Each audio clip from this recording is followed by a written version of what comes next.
Como ustedes saben, para los judíos en el Antiguo Testamento, y de hecho lo llegan a hacer todavía en tiempo de Jesús, para ellos redimir los pecados era hacia con un sacrificio, ¿sí? ¿Cuál era un sacrificio?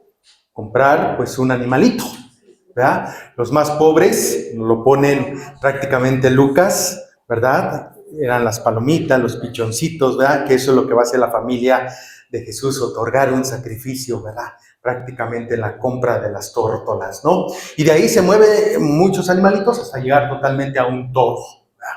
El sacrificio. Entonces, esos sacrificios es para, de una de otra manera, el judío reconciliarse, ¿verdad? Con Dios en lo que está pecando, ¿no? Digámoslo así, ¿verdad? Pero resulta que ese modelo de sacrificio, todos los sacrificios que se van realizando, parece que no son agradables a Dios. No le agrada ese sacrificio a Dios, ¿no? Entonces tiene que venir un sacrificio más doliente, ¿sí? Y es el mismo Dios que va a otorgar a su propio Hijo a un sacrificio. Lo va a llevar al sacrificio. Para que entonces ese sacrificio agradable a su mismo Padre, ¿sí?, sea parte de la salvación. ¿Me di a entender en este modelo sacrificial? ¿Sí? O sea, lo pone desde el modelo de todos los sacrificios que llevan los judíos. Pero parece que a Dios no le agrada ninguno de estos sacrificios que ellos otorgan. Por lo cual entonces, como habíamos visto anteriormente, Dios es consciente de que va a mandar a su Hijo al suplicio para la salvación, pero entonces ese modelo se va a llamar salvación, por modelo de sacrificio, por lo cual el mismo Jesús es como el Cordero sacrificado, ¿sí? Entonces, aquel único sacrificio agradable al Padre es que el mismo Hijo haya dado, ¿verdad?, la muerte por sí solo para la salvación. Y es lo que va a hacer el evangelista Juan. Juan en todo su proceso al final va a decir, Jesús se entrega por sí solo a la muerte. Nadie lo lleva. Él va por sí solo a la cruz para dar vida a los demás, para borrar nuestros pecados a los demás. Diferente a los sinópticos, diferente, muy diferente. Ya me acordé de lo que iba a decir ahorita. Los sinópticos, si ustedes revisan bien bonito el pasaje, por supuesto, de hacia el monte Calvario, hacia allá, hacia la muerte, fíjense que Jesús no carga la cruz. ¿Nunca se han fijado en eso?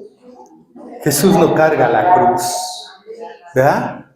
Hay alguien que le ayuda, ¿no? O sea, no dice específicamente Jesús carga su cruz, ¿verdad? No lo hay. Entonces, ¿quién va a poner a cargar la cruz? Solamente Juanito. A Juanito, si tú lees ya el Evangelio de Juan, ahí sí. Después de la condena va a cargar su cruz. ¿Por qué? Porque ya está asimilado lo que estamos viendo. La teología de la cruz, en donde en la cruz hay prácticamente salvación.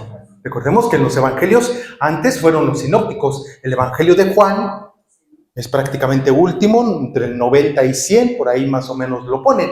Ya estaban los anteriores evangelios, ¿no? Marcos, Mateo, Lucas, ¿verdad? Entonces, ahí ya se ve una reflexión teológica de la teología de la cruz, que prácticamente también Pablo la va a desarrollar en toda su profundidad. ¿Se entendió más o menos este modelo de sacrificio?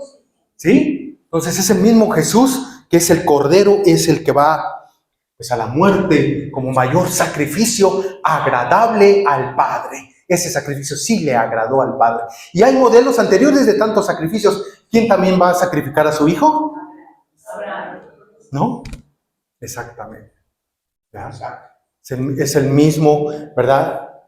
La iconografía de esa parte, ¿no? Del Génesis hacia con lo que Dios quiere, un único sacrificio que sea totalmente agradable al Padre.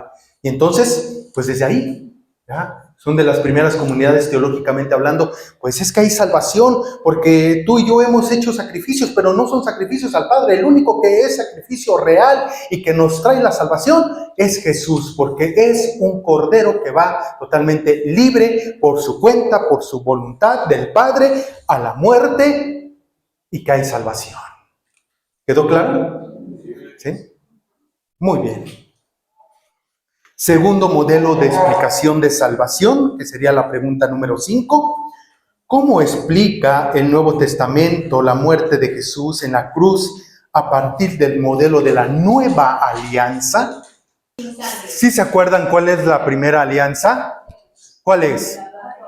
Que al final llega la alianza en decir Dios, a ver, yo soy tu Dios y tú eres mi pueblo, ¿verdad? Hacia con esa alianza que va a explicar, digo, esto es lo final, a ver si me doy a entender, ¿no? Es lo final de la alianza en donde el Dios liberador ha totalmente, ¿verdad?, liberado a su pueblo, ¿no? Y al final, por eso le dice, yo soy tu Dios y tú eres mi pueblo. Esa es una alianza completamente.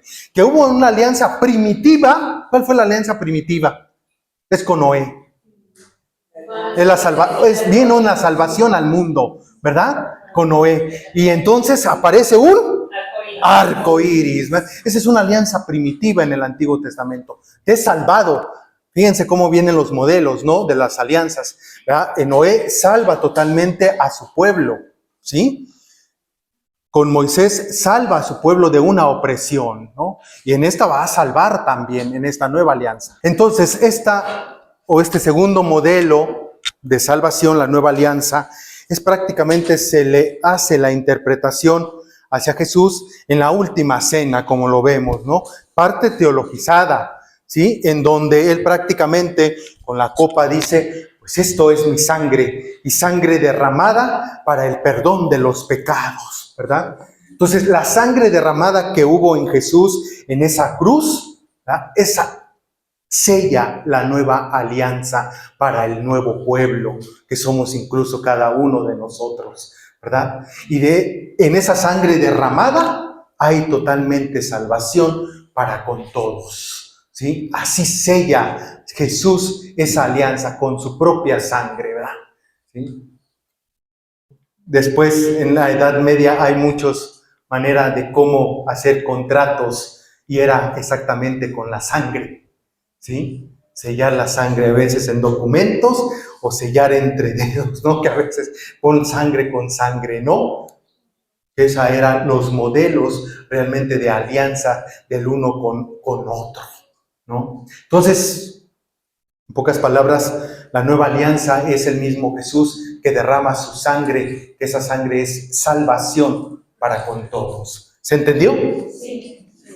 Son bien simples, ¿verdad? Los modelos, que nosotros lo entendemos, ¿no? Fácil, pero porque ya tenemos una catequesis, ¿no?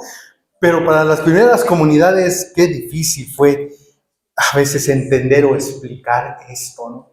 Que están echando mano, sin duda, del Antiguo Testamento, ¿verdad? Bien. ¿Cómo se llegó entonces en el Nuevo Testamento a aplicar a Jesús este canto del siervo? No es fácil saberlo. Posiblemente lo hicieron judíos no palestinos en Antioquía de Siria, porque allí había ya una tradición de alguna forma semejante, aunque no exactamente igual a la del siervo sufriente. Esta tradición se encuentra en el 4º libro de los Macabeos, en el cual se narran las luchas de los judíos piadosos contra el rey Antíoco IV Epifanes, quien obligó a los judíos a rechazar sus tradiciones religiosas. Como se sabe, muchos cayeron en esa persecución. Pero ocurrió algo nuevo y específico que obligó a los judíos a repensar su fe. La muerte de niños inocentes, su inocencia, que los equipara al siervo, provoca la inevitable pregunta del porqué de sus muertes. ¿Qué sentido tiene para un creyente en Yahvé la muerte infligida a un inocente? La respuesta que da el libro es doble. Por una parte, afirma que a esos muertos Dios le hará justicia, resucitarán. Pero por otra parte, busca algún sentido positivo al hecho mismo de la muerte inocente. Los inocentes no mueren por sus pecados personales. sino en situación de y explicación por el pueblo. Esta tradición es la que quizá ayudó a relacionar a Jesús con el siervo sufriente, y ello aparece ya en varios estratos del Nuevo Testamento. En el antiguo himno de Romanos, redactado en Antioquía, se dice que Jesús, Dios le exhibió como instrumento de propiciación por su propia sangre, pasando por alto los pecados cometidos anteriormente. Pablo dice también que a quien no conoció pecado, le hizo pecado por nosotros, para que viniésemos a hacer justicia de Dios. Es decir, Dios hizo que pensara sobre Jesús la maldición inherente del pecado. Y Gálatas 3:13 relaciona la maldición entre estar colgado de un madero. En Juan, la teología del siervo se relaciona con la del cordero expiatorio de Levítico. Y aquí el cordero de Dios que quita el pecado del mundo. En Primera de Juan se llama a Cristo víctima de propiciación por nuestros pecados. En Hebreos, Cristo expía los pecados del pueblo. Y en la Primera de Pedro se dice que sobre el madero llevó nuestros pecados en su cuerpo, a fin de que, muertos a nuestros pecados, viviéramos para justicia. La idea fundamental se repite pues en el Nuevo Testamento. Jesús es inocente, los sufrimientos con que carga son los que deberían cargar otros, y en ello se convierte en salvación para nosotros. De nuevo, no es que de este modelo explique las cosas, sino que se confiesan. Algo positivo acaeció en la cruz de Jesús. Es decir, que sin duda también Isaías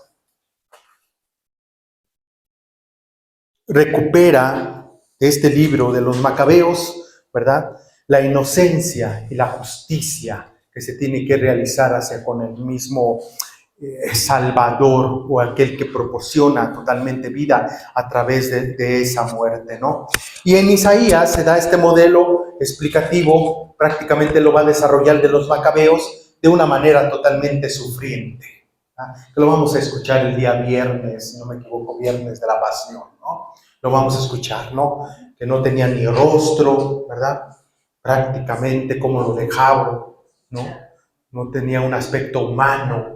Imaginémoslo, ¿no? Entonces, ¿cómo este modelo de salvación nos dice, bueno, es que aquel que muere en la cruz es justo, ese que muere en la cruz es inocente prácticamente, y desde esa justicia, como lo fue con los Macabeos, desde esa inocencia, como fue con los Macabeos, ¿verdad?, y como lo está redactando Isaías, hay salvación también. A ver, ¿cuántos modelos van? Uno, del sacrificio. El segundo, la nueva.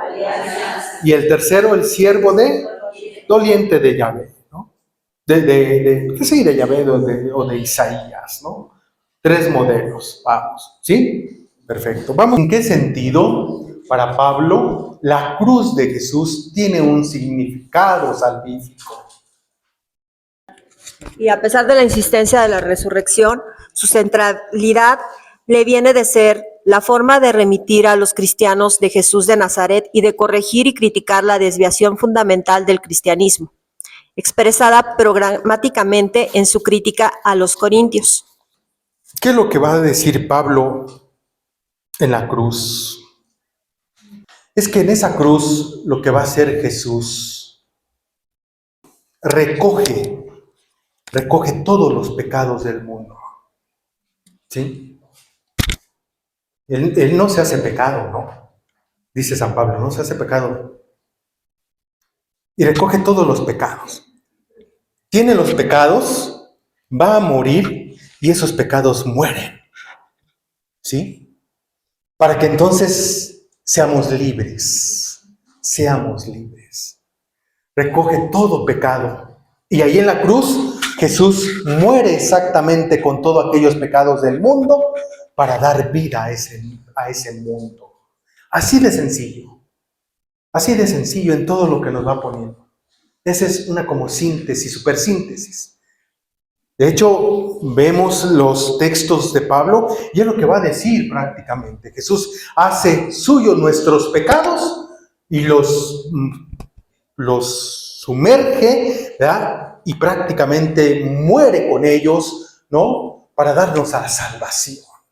En pocas palabras, nosotros le dimos nuestros mismos pecados, Él los recibe, los hace suyos, sin pecar, por supuesto, ¿verdad? Esa es una parte fundamental, sin pecar, muere con ellos, muere prácticamente hacia con esos pecados para darnos totalmente libertad. ¿Sí? Hay una controversia totalmente en las primeras comunidades. ¿Dónde entonces hay salvación? ¿Dónde realmente? Ya vemos un modelo sacrificial, ya vimos un modelo de la nueva alianza, ya vimos el modelo de Isaías, ¿verdad? Ya vimos el modelo también de Pablo, que en esa cruz hay redención totalmente, ¿no? Entonces, ¿pero dónde específicamente? E incluso se mete también, ¿verdad? Que aquí ya nos lo pone como el modelo de la encarnación. Cuando ya los textos de tanto de Mateo como de Lucas, los textos de la infancia en donde hay la encarnación. En la encarnación también debe de haber salvación, ¿sí? Entonces, específicamente, ¿en dónde está la salvación? Decir que Jesús nos salva desde que nace, o en la cruz totalmente, o en la última cena, o por sus sufrimientos, o por esa cruz realmente. ¿Dónde está la salvación? ¿No? ¿En dónde? No podemos quedarnos simplemente en la encarnación, porque entonces podríamos decir todo lo demás queda en vano.